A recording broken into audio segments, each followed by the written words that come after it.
లోక్సభ ఎన్నికల్లో తెలంగాణలో 8 ఎంపీ స్థానాలు గెలుపు జోష్ని బీజేపీ కంటిన్యూ చేయాలని చూస్తోంది.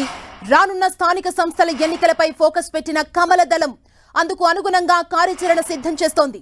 క్యాడర్ని సమాయత్తం చేయడమే ప్రధాన ఎజెండాగా కాసేపట్లో రాష్ట్ర కార్యవర్గ సమావేశం నిర్వహించబోతుంది.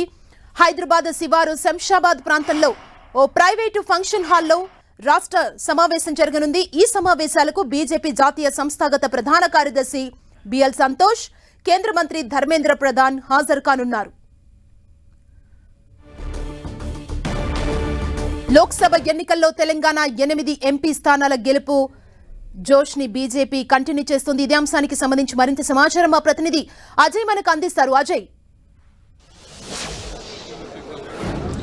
మరి కాసేపట్లో శంషాబాద్లో బీజేపీ రాష్ట్ర కార్యవర్గ సమావేశాలు ప్రారంభం కాబోతున్నాయి. 8 ఎంపీ స్థానాలను గెలిచినటువంటి జోష్లో ఉన్నటువంటి బీజేపీ ఆ జోష్ను కంటిన్యూ చేసే దిశగా క్యాడర్కు ఒక దిశానిర్దేశం చేసేందుకు ఈ కార్యవర్గ సమావేశాలను ఎంచుకున్నటువంటి పరిస్థితి మనకు కనబడుతుంది.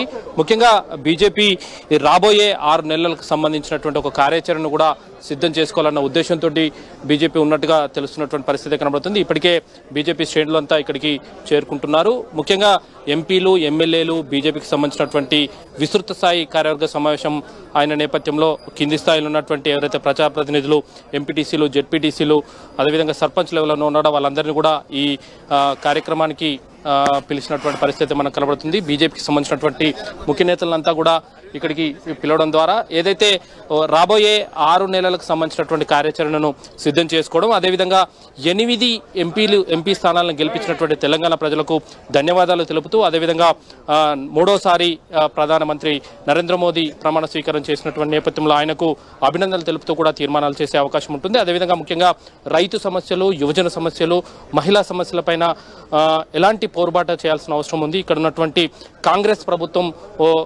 హామీలు ఇచ్చి ఏ విధంగా ఇక్కడికి అధికారంలోకి వచ్చింది, వాటిని తీర్చడంలో ఏ మేరకు సక్సెస్ అవుతుంది, దానిపైన సక్సెస్గా నేపథ్యంలో ఎలాంటి కార్యాచరణను తీసుకోవాల్సిన అవసరం ఉంది అంటూ కూడా వాళ్ళు పబ్లిక్లోకి వెళ్లేందుకు కావాల్సినటువంటి నిర్ణయాలను ఈ కార్యవర్గ సమావేశాల వేదికగా చర్చించినట్టుగా తెలుస్తుంది. అదేవిధంగా ఇక్కడ ఏదైతే రైతు రుణమాఫీకి సంబంధించినటువంటి అంశాలు ఏవైతే ఉన్నాయో, అదేవిధంగా నిరుద్యోగానికి సంబంధించినటువంటి అంశాలు ఏవైతే ఉన్నాయో వాటికి సంబంధించినటువంటి అన్ని అంశాలపైన కూడా ఈ కార్యవర్గ సమావేశంలో డిస్కస్ చేసే అవకాశం అయితే ఉన్నట్టుగా తెలుస్తుంది. అదేవిధంగా ఏదైతే కాంగ్రెస్ అధికారంలో రావడానికి ఇచ్చినటువంటి హామీలు ఏవైతే ఉన్నాయో హామీల పరంగా చూసుకున్నట్లయితే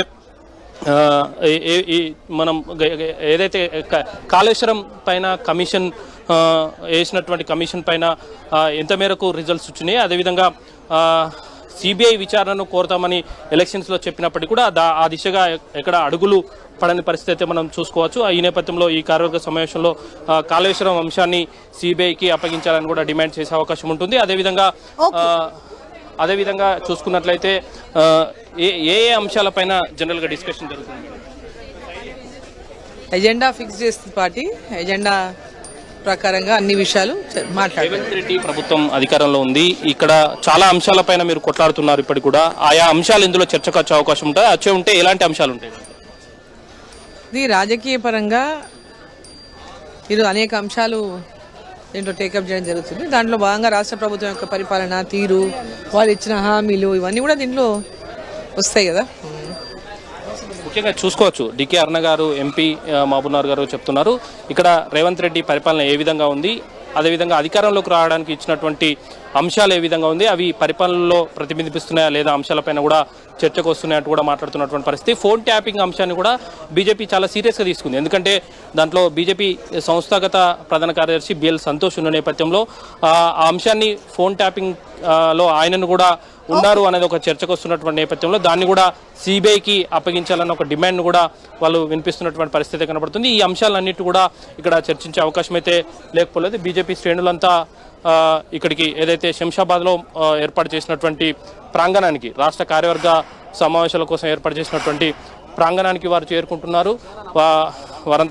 వారంతా కూడా ఈ ఉదయం నుండి సాయంత్రం వరకు ఈ కార్యవర్గ సమావేశాలు జరుగుతాయి. ముఖ్యంగా ఇటు అభినందన తీర్మానాలు, తెలంగాణ ప్రజలకు ధన్యవాద తీర్మానాలు పెడుతూనే అట్ ది సేమ్ టైం ప్రజా సమస్యలపైన వచ్చే 6 నెలలకు కావాల్సినటువంటి కార్యాచరణను కూడా ఇక్కడ రూపొందించుకొని ప్రజల్లోకి వెళ్లేందుకు కూడా ఏర్పాటు చేస్తున్నారు. Thank you Ajay.